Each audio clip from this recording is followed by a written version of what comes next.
Good evening. Spirit of success classes के YouTube channel में एक बार फिर आप लोग का स्वागत है। और आज हम आप लोग के सामने कुछ टॉपिक लेकर आए हुए हैं और वो डेट से रिलेटेड है, ईस्वी से रिलेटेड है, सन से रिलेटेड है कि कुछ वैसे ईयर हैं जहाँ पे कुछ महत्वपूर्ण घटनाएं हुई, उसके बारे में आज हम लोग थोड़ा सा बात करेंगे। चलिए हम देखेंगे पहला क्या है। तो पहला हम 1913 लिख रहे हैं, ध्यान रखिएगा। तो 1913 में कौन कौन सी घटना हुई इस पे हम लोग बात करेंगे। देखिए कभी कभी ऐसा होता है कि आते हुए क्वेश्चन छूट जाता है, तो हम बार बार बोले हैं कि उस हर एक चीज पे हम लोग को काम करना है जहां से हम लोग का रिजल्ट हो। तो इसी को ध्यान में रखते हुए आप लोग के सामने सेट के साथ साथ कुछ वैसे भी क्वेश्चन बीच बीच में लाए जाते हैं टॉपिक से रिलेटेड, जिसमें आप आराम से क्वेश्चन करके आ सकते हैं। तो देखिए 1913 में क्या क्या हुआ, तो याद रखिएगा पहली फिल्म आई बिना बोलने वाली, यानी पहली जो फिल्म थी जिसका नाम था राजा हरिश्चंद्र। राजा हरिश्चंद्र ये ऐसी फिल्म थी बिना बोलने वाली, ठीक है, बिना बोलने वाली ये फिल्म थी, 1913 में लाई गई थी। अब 1913 में और क्या हुआ, तो 1913 में ध्यान रखिएगा पहले भारतीय कौन थे भाई, तो आर.एन. टैगोर, रविंद्रनाथ टैगोर, जिनको क्या दिया गया, नोबेल पुरस्कार से, नोबेल जो दिया गया था, नोबेल पुरस्कार जो दिए गए थे, ये नोबेल पुरस्कार इनको दिया गया गीतांजलि के लिए। ध्यान रखिएगा गीतांजलि के लिए। तो ये 1913 में ही पहली बार, और ये साहित्य के क्षेत्र में इनको नोबेल पुरस्कार दिया गया था। तो दो चीजें अभी हम लोग देखे, तीसरा भी हम लोग देख रहे हैं। तो पहले देख लीजिए कि 1913 में पहली फिल्म आई थी राजा हरिश्चंद्र, ये मुख्य बधिर फिल्म थी, बिना बोलने वाली फिल्म थी। दूसरा 1913 में क्या हुआ घटना, तो पहले भारतीय रविंद्रनाथ टैगोर थे जिनको नोबेल का पुरस्कार दिया गया। और सबको मालूम है कि नोबेल की शुरुआत जो हुई थी वो 1901 ईस्वी में हुई थी, और उस समय ये 5 क्षेत्रों में दिया जाता था। उस समय किस किस क्षेत्रों में दिए जाते थे, तो याद रखिएगा फिजिक्स, केमिस्ट्री, मेडिसिन, लिटरेचर और पीस। लेकिन 1967 ईस्वी में यह घोषणा किया गया कि इकोनॉमिक्स यानी अर्थशास्त्र के क्षेत्र में भी नोबेल पुरस्कार दिए जाएंगे, और पहली बार 1969 ईस्वी में नोबेल पुरस्कार अर्थशास्त्र के क्षेत्र में दिया गया था। लेकिन यहाँ पे एक नोबेल पुरस्कार की जब हम चर्चा किए तो एक चीज और आपको हम बता देना चाह रहे हैं कि ये जो नोबेल पुरस्कार, क्योंकि जो 69 में जो शुरू जो किया गया था अर्थशास्त्र के क्षेत्र में, तो एक क्वेश्चन यहाँ पे बनता है कि एशिया के प्रथम व्यक्ति, या एशिया और भारत देखिए दोनों सेम है, एशिया के प्रथम व्यक्ति जिनको अर्थशास्त्र के क्षेत्र में नोबेल पुरस्कार दिया गया। तो लगभग 3 दशक के बाद भारत के अमर्त्य सेन थे, जिनको 1998 ईस्वी में, यानी लगभग 3 दशक, तो 1998 में कल्याण अर्थशास्त्र के लिए नोबेल पुरस्कार दिया गया था। तो हम यहाँ पे बात कर रहे थे रविंद्रनाथ टैगोर, और आया हमारे पास नोबेल पुरस्कार। तो हमने आपको नोबेल पुरस्कार के बारे में भी बता दिए, फिर से हम इसको एक बार अच्छे से बताते हैं नोबेल पुरस्कार के बारे में, ध्यान से सुनिएगा। इसकी शुरुआत जो हुई थी 1901 ईस्वी में हुई थी, और ये याद रखिएगा कि ये पहले 5 क्षेत्रों में दिया जाता था, भौतिकी, रसायन, चिकित्सा, साहित्य और शांति के क्षेत्र में। लेकिन 1967 ईस्वी में यह घोषणा किया गया कि अब अर्थशास्त्र के क्षेत्र में भी नोबेल पुरस्कार दिए जाएंगे, और 1969 ईस्वी में पहली बार अर्थशास्त्र के क्षेत्र में नोबेल पुरस्कार दिया गया। लेकिन अगर आपसे अब पूछा जा सकता है कि एशिया का प्रथम व्यक्ति या भारत का प्रथम व्यक्ति जिनको अर्थशास्त्र का नोबेल पुरस्कार दिया गया, तो उनका नाम है अमर्त्य सेन। यानी 1998 ईस्वी में, 1998 ईस्वी में अर्थशास्त्र के लिए यानी कल्याण अर्थशास्त्र के लिए अर्थशास्त्र के क्षेत्र में अमर्त्य सेन को नोबेल पुरस्कार दिया गया था। चलिए हम 1913 की बात कर रहे थे, फिर 1913 पे हम वापस आ रहे हैं। 1913 में जो एक घटना जो और भी जो घटी, याद रखिएगा 1913 में गदर पार्टी की स्थापना, याद रखिएगा। तो गदर पार्टी की स्थापना जो 1913 ईस्वी में किया गया, ये किया गया लाला हरदयाल के द्वारा। लाला हरदयाल, याद रखिएगा। तो लाला हरदयाल के द्वारा गदर पार्टी की स्थापना सैन फ्रांसिस्को में किया गया था। ठीक है, सैन फ्रांसिस्को। तो सैन फ्रांसिस्को में गदर पार्टी की स्थापना लाला हरदयाल के द्वारा 1913 ईस्वी में ही किया गया था। तो हम बार बार बोलते हैं कि एक कोई भी टॉपिक आप उठाइए, उस एक टॉपिक से आप कई क्वेश्चन क्रिएट कर सकते हैं, क्योंकि आपके माइंड जितना ज्यादा आप अपने माइंड को दौड़ाएंगे, ब्रॉड करेंगे, उतना ज्यादा इस पे क्वेश्चन बनेगा। जैसे हम आपको यहाँ पे नोबेल पुरस्कार के बारे में बताए। चलिए अब हम लोग 13 को रिप्लेस कर दे रहे हैं, 19 को रहने देंगे और 13 को रिप्लेस कर रहे हैं। देखिएगा 13 को रिप्लेस करेंगे तो क्वेश्चन क्या बनेगा। तो अब हम लोग कर रहे हैं 1931, याद रखिएगा। हम 1913 के बाद हम 1931 पे बात करेंगे। क्यों? क्योंकि हम 13 को रिप्लेस किए, 1 और 3 के अपने पोजीशन, जो भी पोजीशन है, इनका हम पोजीशन को चेंज करके देखते हैं कि इसमें कौन कौन सी घटनाएं घटी। तो ध्यान रखिएगा 1931 ईस्वी में, 1931 ईस्वी में कौन कौन सी घटना घटी है तो देखेंगे।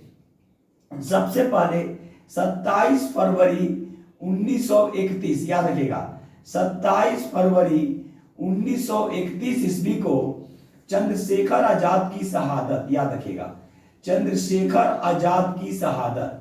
तो चंद्रशेखर आजाद की जो शहादत जो हुई थी, याद रखिएगा ये हुआ था 27 फरवरी 1931 ईस्वी को।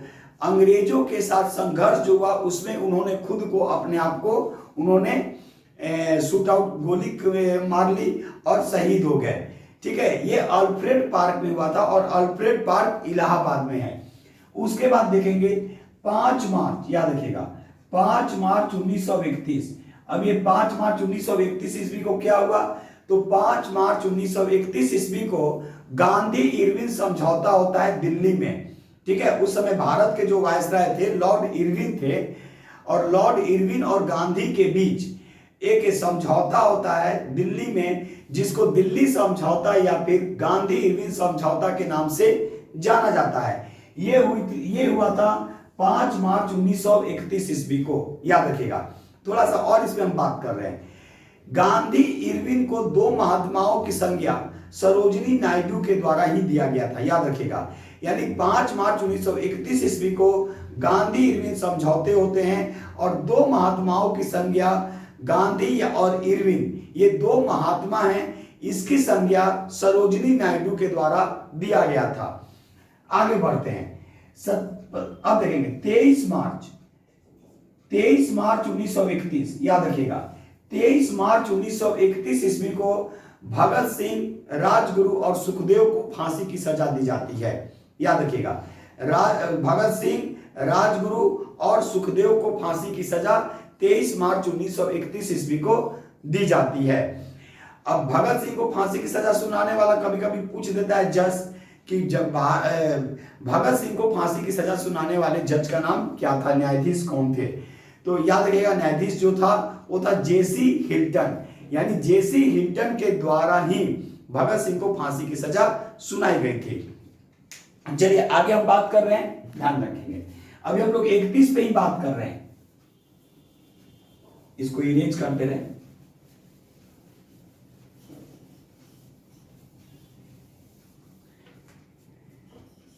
उन्नीस सौ 31 ईस्वी में ही, ध्यान रखेंगे 1931 ईस्वी में ही द्वितीय गोलमेज सम्मेलन होता है। द्वितीय गोलमेज सम्मेलन, अब ये द्वितीय गोलमेज सम्मेलन जो होता है 1931 ईस्वी में ही, और कहां होता है, लंदन में, याद रखिएगा। तो आपके दिमाग में एक क्वेश्चन होगा कि सर द्वितीय गोलमेज सम्मेलन तो बता दिए आशुतोष सर, द्वितीय गोलमेज सम्मेलन बता दिए, लेकिन प्रथम और तीसरा और इसके विस्तार में कैसे पढ़ना पड़ेगा। तो ठीक है, 1931 को हम थोड़ा यहाँ पे स्टॉप करेंगे और गोलमेज सम्मेलन पे हम आ जा रहे हैं। देखेंगे 3 गोलमेज सम्मेलन हुए थे। तो द्वितीय गोलमेज सम्मेलन तो आप समझ गए 1931। अगर हम लोग प्रथम गोलमेज सम्मेलन की बात करेंगे तो प्रथम गोलमेज सम्मेलन जो हुआ था ये हुआ था 1930 ईस्वी को। और तृतीय जो गोलमेज जो सम्मेलन हुआ, याद रखिएगा, तृतीय गोलमेज सम्मेलन अगर देखा जाएगा तो तृतीय गोलमेज सम्मेलन, यहां सम्मेलन आप लिख सकते हैं, सम्मेलन जो हुआ, सम्मेलन जो हुआ ये प्रथम 30 में और तृतीय जो हुआ ये हुआ 1932 में। और द्वितीय कब हुआ? द्वितीय हुआ 1931 ईस्वी में। यानी प्रथम गोलमेज सम्मेलन 1930, द्वितीय गोलमेज सम्मेलन 1931 और तृतीय गोलमेज सम्मेलन 1932। ये तीनों गोलमेज सम्मेलन कहां हुआ? तो ये तीनों गोलमेज जो सम्मेलन हुआ ये हुआ था लंदन में।